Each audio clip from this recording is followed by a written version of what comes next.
like it's been a long time since you were talking about being in a title fight? Not really, I've been talking about this title fight for a year now, and it's finally here, and then, as you guys can see, I'm ready. What was the process like when you had to take those 2 fights in between?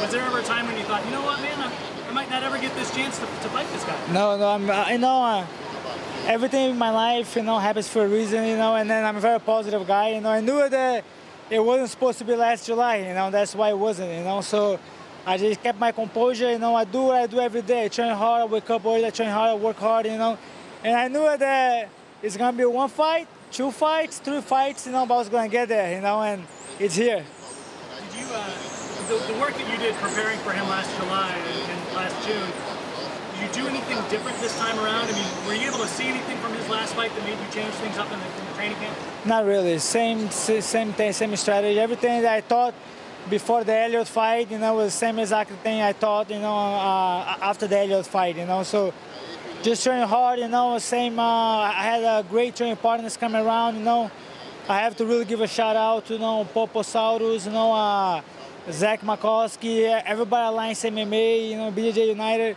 They came and helped me out for this camp. And Dominic Cruz, all my teammates. Danny Martinez, Rolando Perez, the list goes on.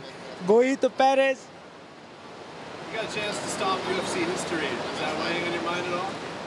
Oh yes, for sure, yeah. Every day. But man, this is amazing time, this live this moment, it's like people tell me every day, it's not everybody that has this opportunity, so I am having fun, every second of my day, 5 weeks is being blessed, so I'm just having fun, living the dream, American dream.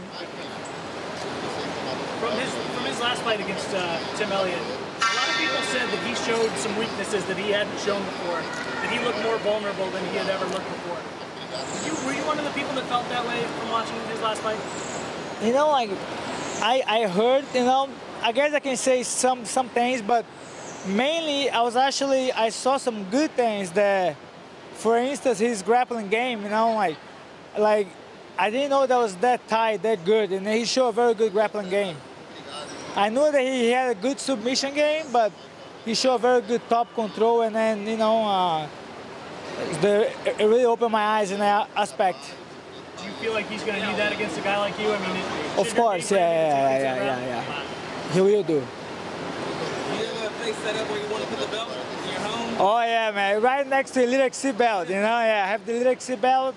I have the Brazilian WFE belt, that one in 2011, and they're gonna be right there, man, nice and shine. Do you think Mighty Mouse is the pound-for-pound best fighter in the world? Oh yeah, no doubt, yeah. No, not only for things that he does inside the cage, he defended his belt, successfully 9 times, but, he's a family guy. How he presents himself, is always good. You never hear anything bad about the guy. So he deserves it, for everything that he does.